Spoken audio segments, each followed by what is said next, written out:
कफन ओढ़ाई दी है टूटत ही जब प्राण गे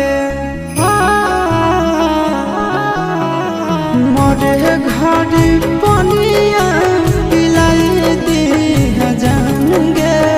कफन ओढ़ाई दी है टूटत ही जब प्राण गे